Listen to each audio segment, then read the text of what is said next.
Please welcome to the stage the 45th and 47th President of the United States, Donald J. Trump.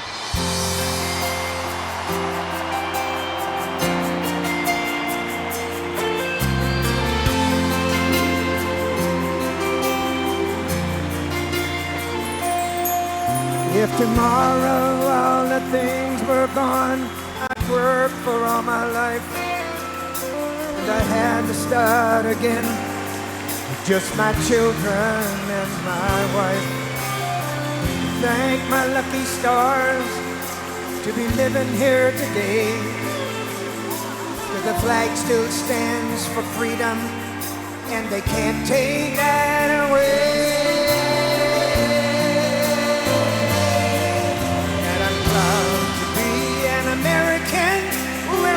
I know I'm free, and I won't forget the men who died, who gave that right to me.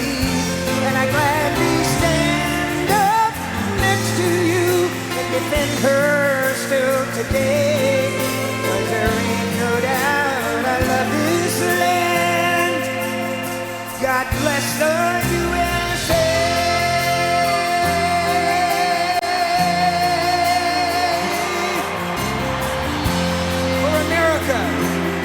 Charlie Kirk.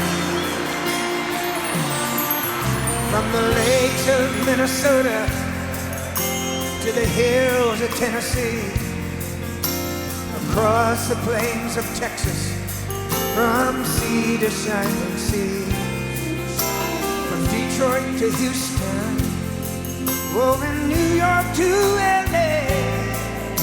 There's pride in every American heart, and it's time we stand and say that I'm proud to be an American, where at least I know I'm free. And I won't forget the men who died, who gave that right to me. And I gladly stand up next to you and defend her still today, 'cause there ain't no doubt I love this land. Sing it! God bless the USA.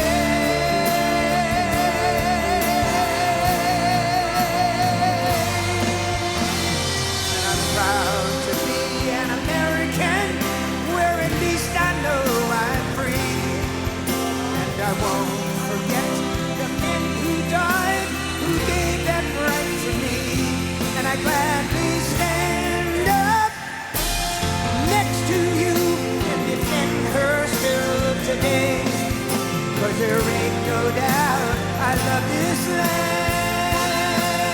God bless the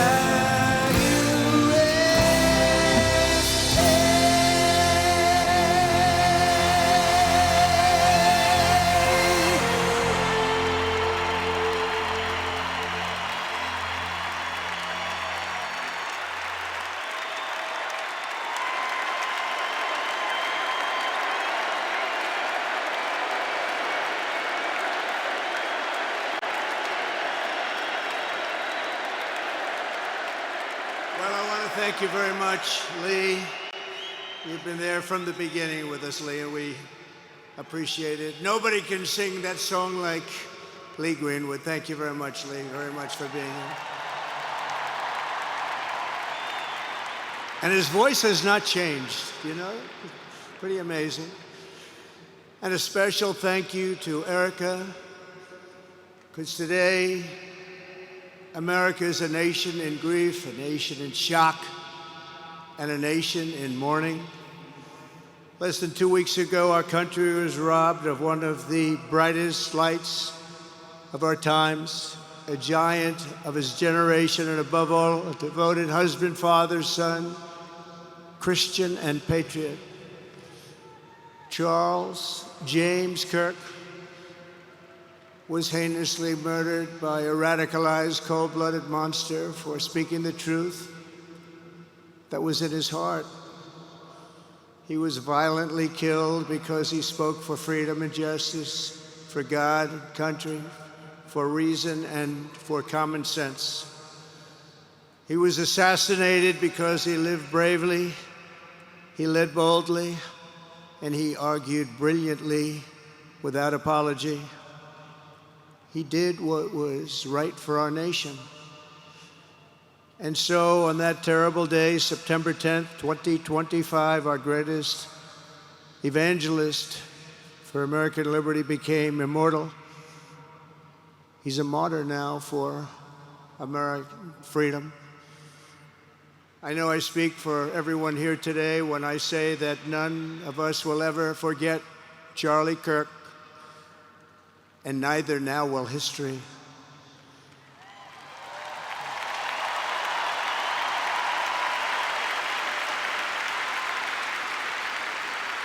Because while Charlie has been reunited with his Creator in heaven, his voice on earth will echo through the generations, and his name will live forever in the eternal chronicle of America's greatest patriots. He will live forever. To Charlie's incredible and beautiful widow, Erica, we know the weight of this monumental loss is almost unbearable. But even in the midst of heartache and pain too great to even fathom, you have somehow found the strength and deep faith to be a comfort to millions and millions of people. And thank you very much, Erica. Thank you very much.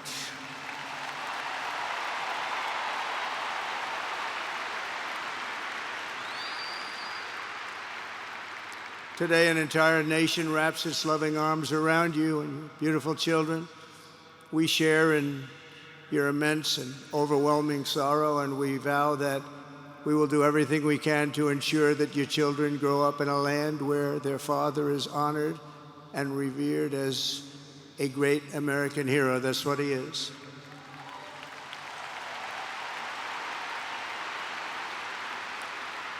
To Charlie's parents who lost their beloved son, and to the entire Kirk family, we know that no words can ever be enough to fill the void he leaves behind. That's a void that just can't be filled. But I hope the extraordinary outpouring of emotion over these past 11 days has comforted you with the knowledge that your son brought more good and love into this world in his 31 short years than most people, even very, very successful people, can bring in a lifetime.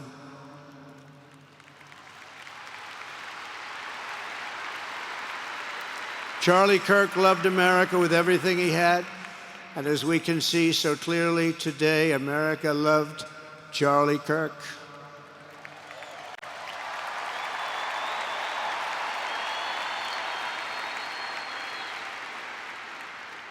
And he could always draw a big crowd. Look at this today. Look at what's gone on.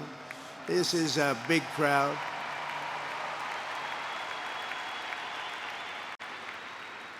Here today we have the Vice President of the United States, J.D. Vance. We have the Speaker of the U.S. House of Representatives, Mike Johnson. We have countless members of the United States Senate, and I'm sorry I'm not going to introduce you, but I'll be up here. They're all over the place. And likewise, the House of Representatives, they're all over this big stadium. This is not an arena, this is a stadium. Our great cabinet and this stadium packed with rafters of people, not to mention the one across the street that also has tens of thousands of people, and they're watching us on screen right now.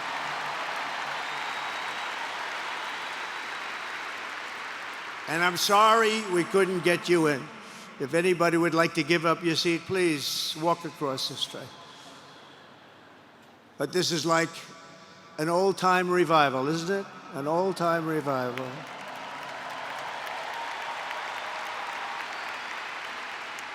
For millions of Americans, especially young people, it is agonizing and unthinkable to say goodbye to a patriot whose heart still had so much to give. It's so much.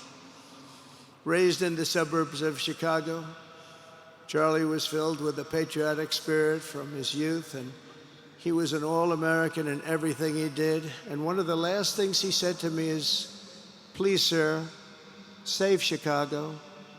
We're going to do that. We're going to save Chicago from horrible crime.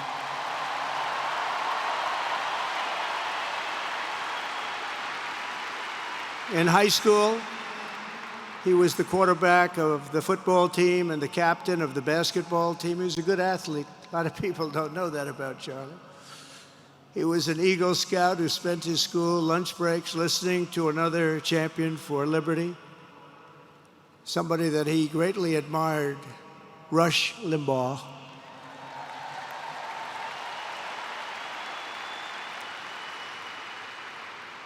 But what was even more important to Charlie than politics and service was the choice he made in the 5th grade, which he called the most important decision of his life, to become a Christian and a follower of his Savior, Jesus Christ.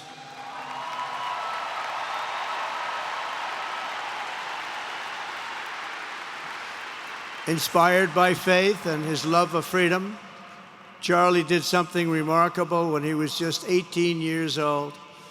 On the advice of a mentor who told him to put off going to college because he was doing so well, he devoted his life to converting young people to the conservative cause. How did he do? Take a look. How did he do?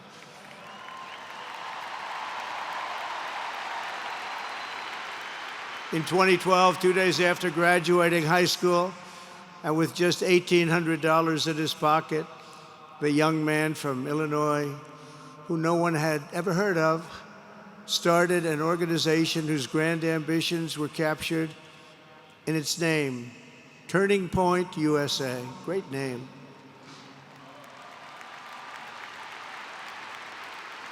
And I have a feeling it's going to be bigger and better than ever before. Does that make sense? It's going to be bigger and better than ever before. Look at what's happening.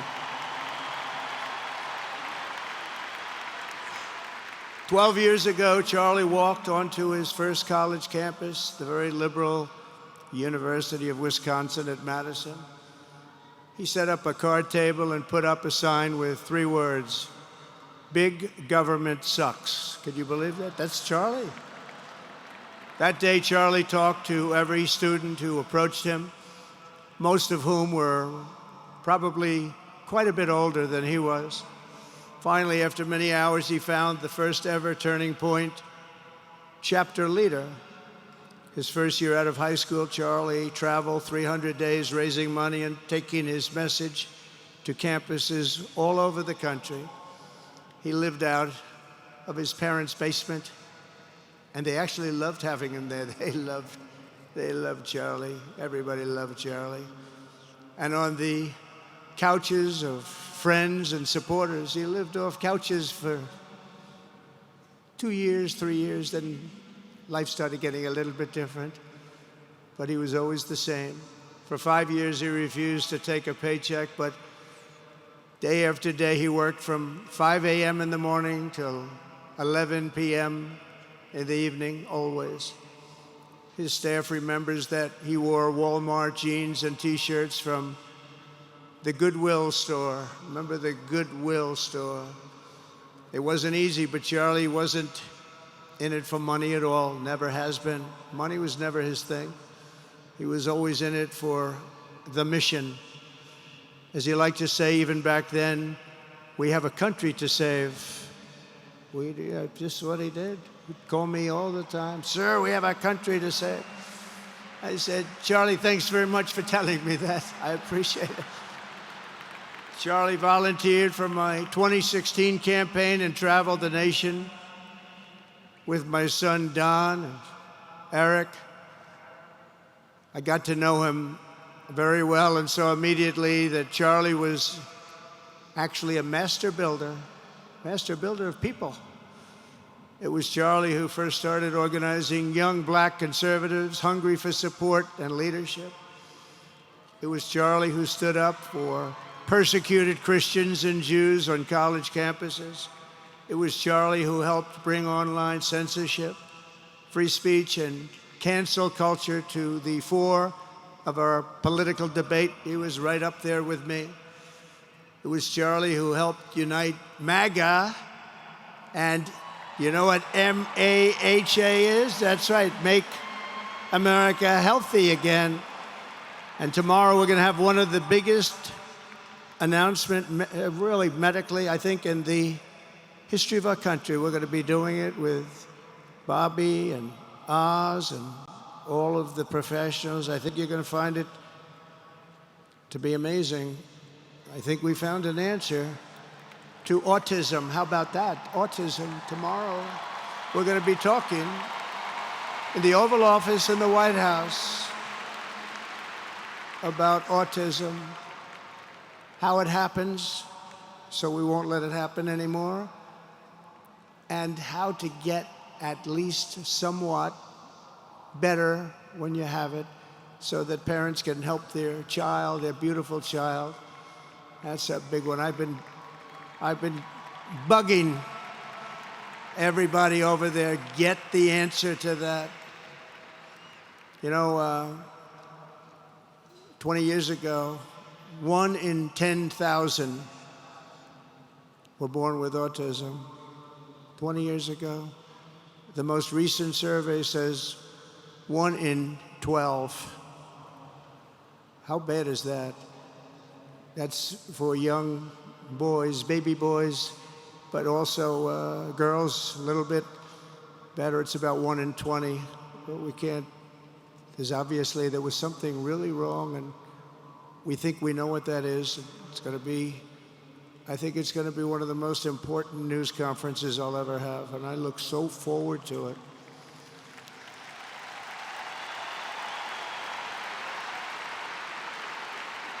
And you know who else looked forward to it? Because he knew. I'd tell him a little bit about what was going on. It was Charlie. He would have been front row center, believe me. We'll be missing him tomorrow. It was such a big deal for him, too. He brought together Donald Trump, Bobby Kennedy, right here in the great state of Arizona 1 year ago. Remember that? What a night, what a day that was. And it was Charlie who was among the first to speak to me about a man from Ohio by the name of J.D. Vance. Have you ever heard of him? He's doing a good job.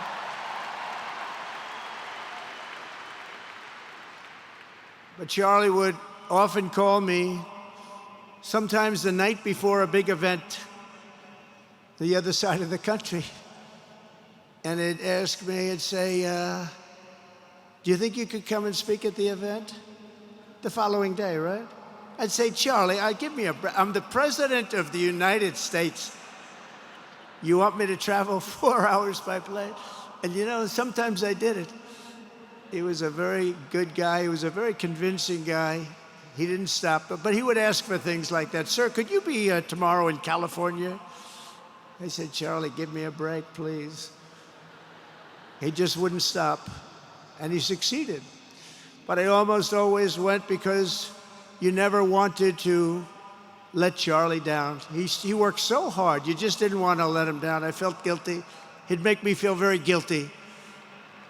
As president, many people asked me for things, but Charlie was one of the few who always gave more than he took. He was a giver, much more than a taker.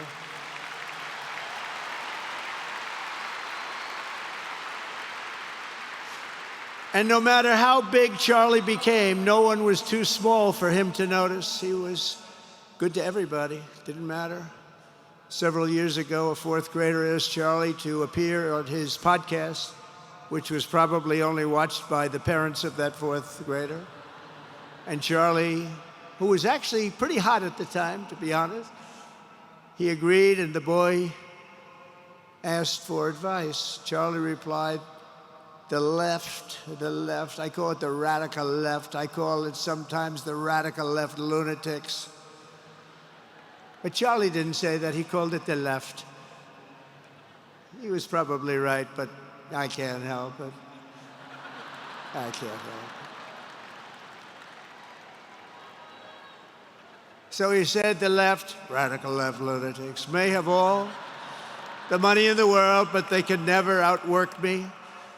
I will wake up as early as I need to about himself. I will stay up as late as I need to, and I will never stop fighting for our country. And he did this until his dying breath. That's what he was doing. That's what he was doing. Think of it. Wow. What a horrible moment. I was in the Oval Office when I heard they came in, and it was like a surreal experience, a terrible, terrible. I had some very big people in the Oval Office, and I was in the midst of a very important conversation for our country, big people, the biggest. And I said, you have to leave now. When they told me that, they told me in front of a group of very powerful people. I said, you have to leave now, right now, please. Right now, you have to leave, go. By his own determination and skill, Charlie Kirk built Turning Point from his humble beginnings, the beginnings that nobody believed could ever end up something like this, into a great movement and a juggernaut of American politics. And you know, we have a massive stadium loaded up with people, but he got tremendous crowds before he had this kind of horrible news and before we had to hear what happened so terribly. He delivered more than 250 speeches a year at over 200 colleges and universities, and that was at a time when it was not really vogue to go to colleges and universities if you were a conservative. It really took great courage.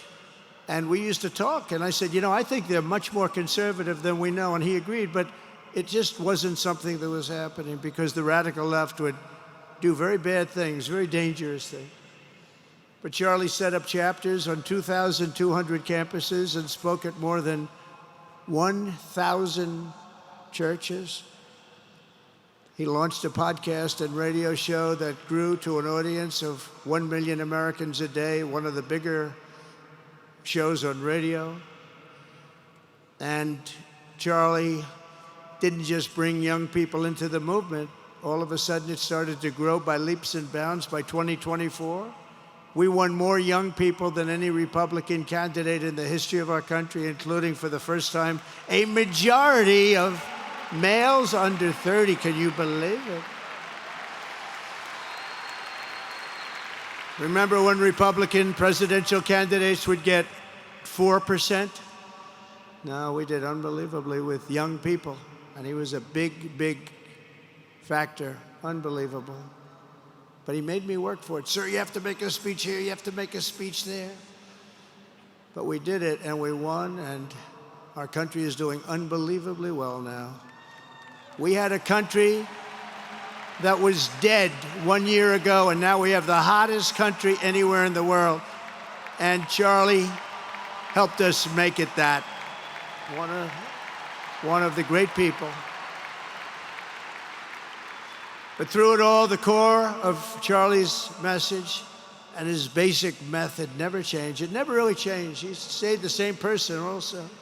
At every campus event, Charlie asked the people who disagreed with him to come forward, and instead of silencing them, he handed them a microphone and let them speak.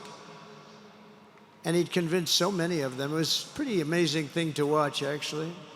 Shortly before Charlie arrived on campus, the day he was assassinated, a staff member texted him that there were many critics and students who were opposed to his views, and rather strenuously in the crowd. And that actually made him feel good because he wanted to convince them. He understood. He really did. He understood what was right. And he was right about that.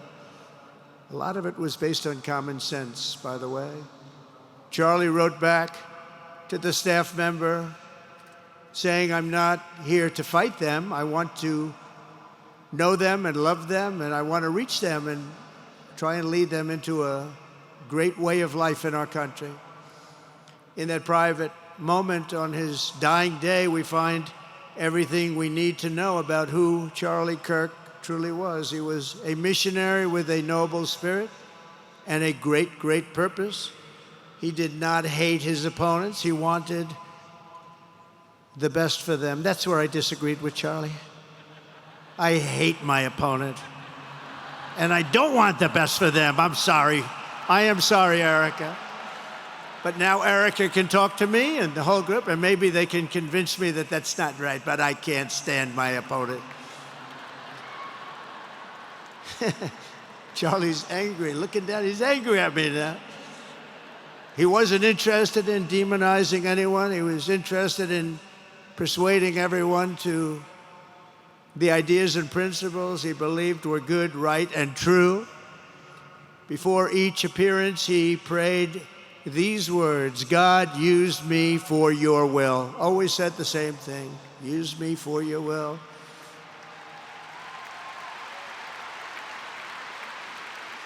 And that is exactly what God did. When you think, that's exactly what he did. The more success Charlie had, and he was getting more and more successful, the more dangerous his mission became. On campuses all over the country, his quest for open dialogue was met with menacing hate. There were bomb threats, pulled fire alarms, and countless rage-filled radicals who tried to shout him down. It was nasty. I used to say, Charlie, this is nasty stuff you're doing. At one event, police had to build barricades to protect students from an angry mob of thugs. Many of these people, by the way, are paid a lot of money to do this. They're agitators. They're paid agitators. Remember that. When you see they all have the same beautifully printed sign, every sign is identical, comes out of a top-level print shop. That's not the signs that are made in somebody's basement.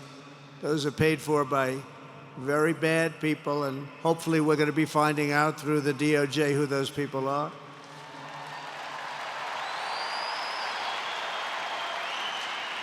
At another college, Antifa terrorists shattered windows, threw rocks, and tried to storm the building where Charlie was speaking. It was a really bad one. Often dozens of police officers were needed to prevent left-wing violence. And the violence comes largely from the left. You don't hear that from too many people, do you? And virtually every day for years before he was murdered, Charlie received these horrible death threats. People don't know. I used to talk to him about it. He said, I got some threats.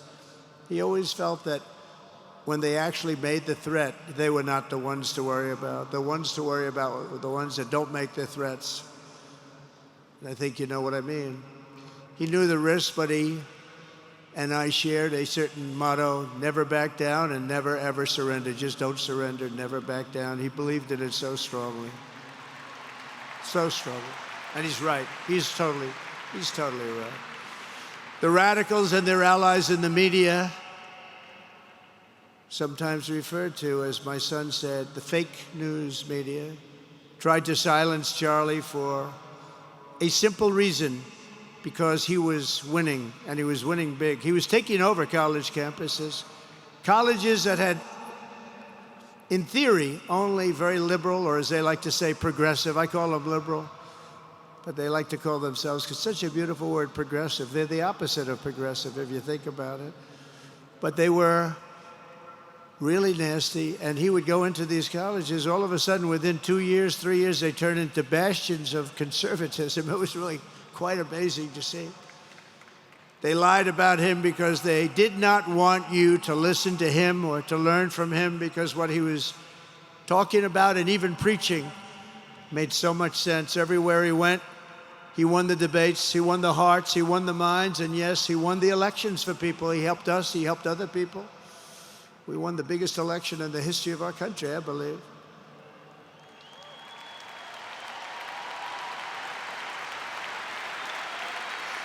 Charlie Kirk was without a doubt among the most influential figures in the most important election in the history of our country. The election of, that beautiful day, November 5th, 2024. Do you remember that day? It was 9 months ago. What a day that was. I mean, we had a pretty good day in the first one. And I must tell you, on the second one, we had a phenomenal day. But a lot of bad things happened. And now that's not even questioned. They cheated like dogs, but we got them back, didn't we, huh? We got them back. But we owe Charlie a profound and eternal debt of gratitude now. Just like Charlie and Erica made Turning Point hot, we are looking at a country that has the chance to attain a level like never before. Tariffs are making us rich again, richer than anybody ever thought was possible. And the only one challenging them are people that hate our country or foreign countries that are paying a price, because they did the same thing to us for years. They took advantage of us, but we're making money, we're becoming richer and richer, and we're taking care of our people better and better when we do that. And we can take care of other countries better and better, but we're doing unbelievably well. The tariffs have really been a hold. The election was big, but the tariffs, because of the election, came in. And remember, other nations do that to us. And Charlie understood that. He saw the money. He saw what was coming into our country, and we can use that for Medicare, Medicaid, Social Security, all of these things that we fight so hard for. And that's exactly what's happening. The numbers are incredible. When the news finally came out on election night last November that the race was officially won, came out pretty early in the night. Charlie was live on camera. In that moment, he was overcome with emotion. I've never seen him like this. He was so happy.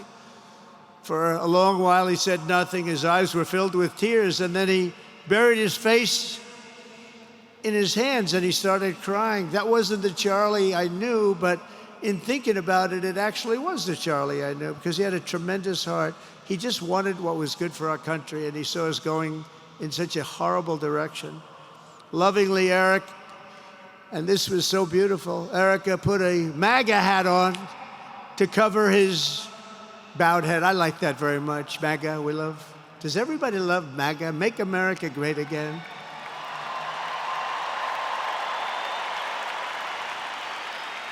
When Joe Biden used to get up, remember the speeches? We will stop MAGA. We will stop MAGA. You know, he could barely get the words out. We will stop. I said, can somebody inform him that MAGA means Make America Great Again? How do you say you're going to stop it? And Charlie understood that. When Charlie finally looked up and spoke, he smiled through the watery eyes and simply said, I am humbled by God's grace. That was his statement that night. I was watching him. I was very impressed, actually. It showed he had a big heart.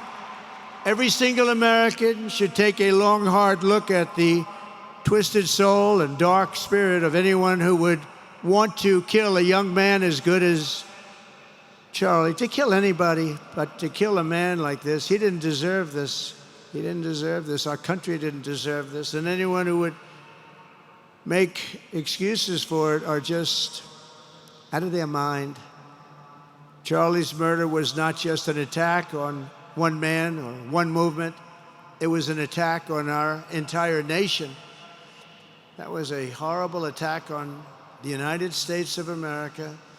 It was an assault on our most sacred liberties and God-given rights. The gun was pointed at him, but the bullet was aimed at all of us. That bullet was aimed at every one of us.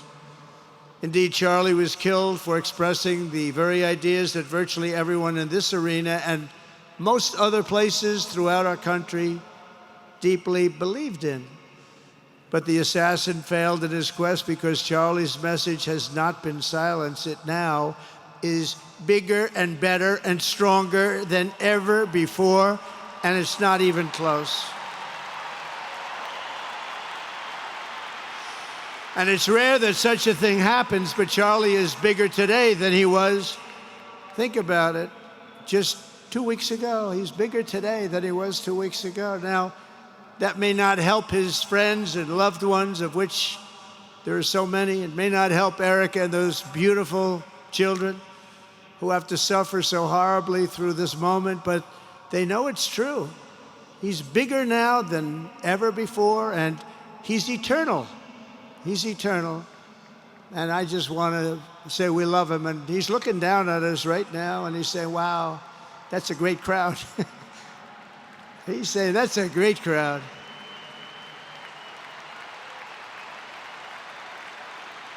And it's a great crowd of patriots.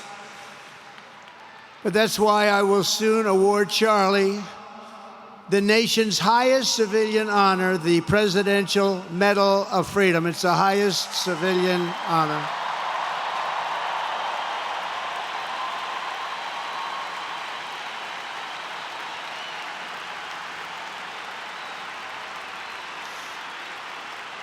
And we will do the ceremony at our beautiful White House in a very safe Washington, D.C., a place that Charlie truly revered. You know, we stopped the crime in Washington, took 12 days. Now you can go to restaurants, you can walk down the middle of the street with your wife. You can have your wife walk alone down the middle of the street. She's going to be in good shape. What a difference.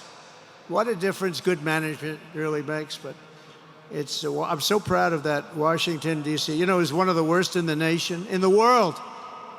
And now it's considered a very safe city.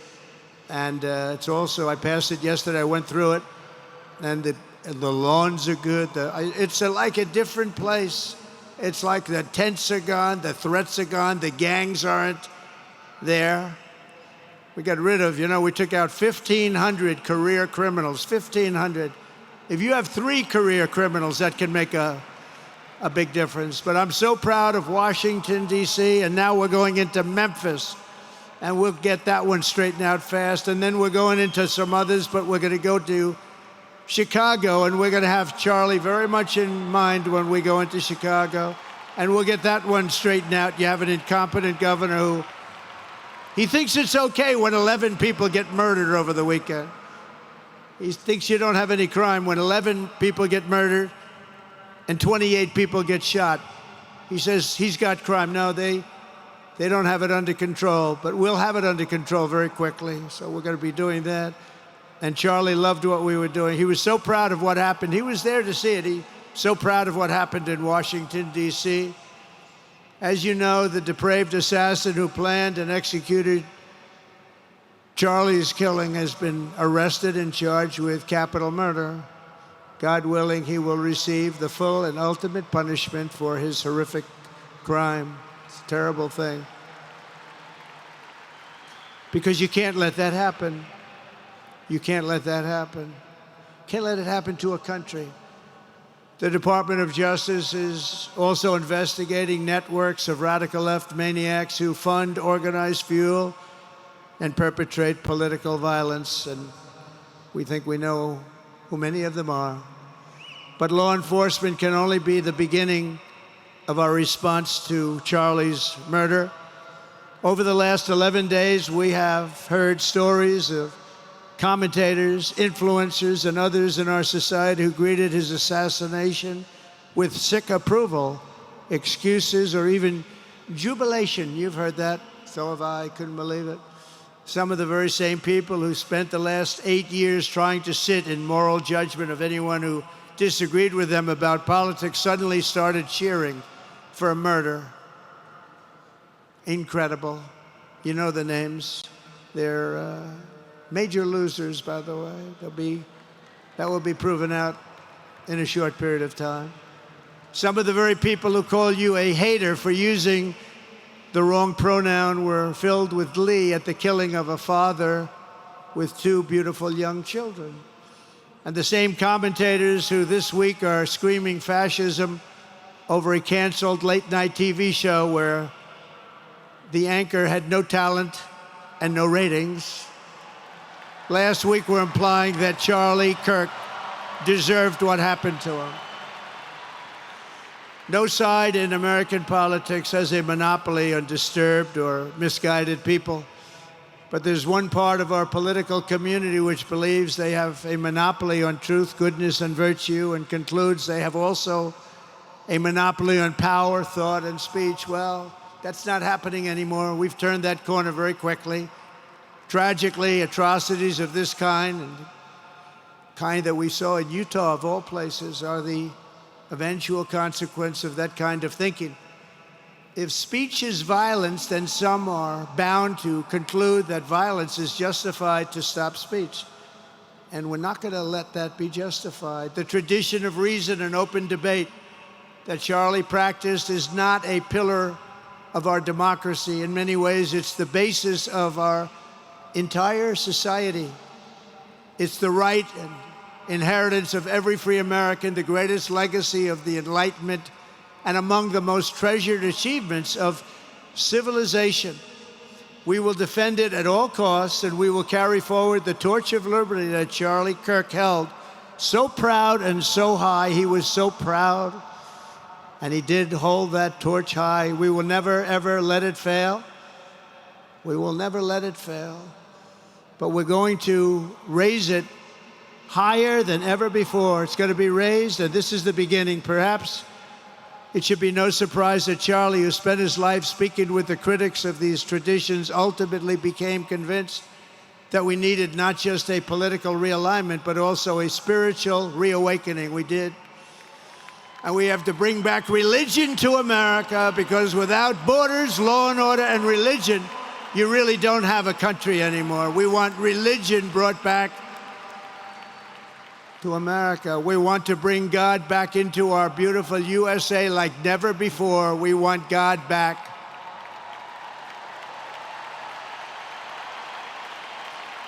Charlie would have been so pleased to hear his friends and colleagues today giving testimony and giving glory to God. Within minutes of the gunshot in Utah, millions of Americans, young and old, heard the news and dropped to their knees and started praying. Even many who rarely prayed asked God for a miracle. Please, God, save Charlie. But although Charlie's time with us on earth has ended, those prayers for a miracle have already been answered. Look at what's happening. Look at what's happening. In the days since Charlie's death, we have seen how his legacy has touched so many millions around the world. In Calgary, Canada, thousands gathered at City Hall to sing the American national anthem and raise up posters with the name Charlie Kirk. In Seoul, South Korea, crowds gathered to wave American flags and shout, "We are for Charlie Kirk." His memory has been honored in the streets of Berlin, Warsaw, Vienna, Sydney, Madrid, London, Tel Aviv, and all over the world. So beautiful to watch.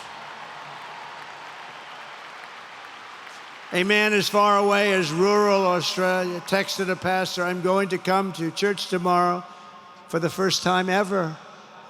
The pastor asked, "Why is that?" The man replied, "Because of Charlie Kirk." Can you imagine? The lesson of Charlie's life is that you should never underestimate what one person can do with a good heart, a righteous cause, a cheerful spirit, and the will to fight, fight, fight. Have to fight. We're saving our country. And Charlie's a big factor, such a big factor. Charlie Kirk started with only an idea to change minds on college campuses, and instead he ended up with a far greater achievement, changing history. He changed history. Today, Charlie Kirk rests in glory in heaven for all eternity. He has gone from speaking on campuses in Wisconsin to kneeling at the throne of God, where he is right now.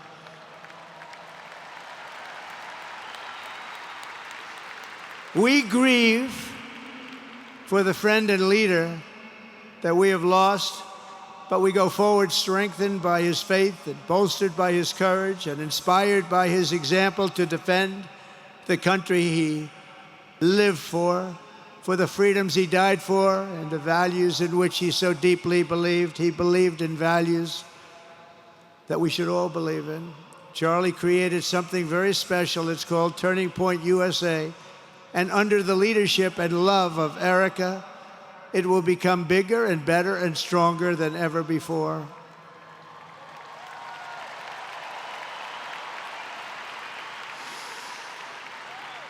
So, Charlie, we all want to thank you. We want to say a very loud God bless you, Charlie. God bless you for what you've done is incredible. And God bless Erica and the children. God bless the United States of America. And could I ask Erica, please come out. Erica, please come out. Thank you.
Thank you very much, everybody. Thank you very much, and good luck. God be with you. Thank you.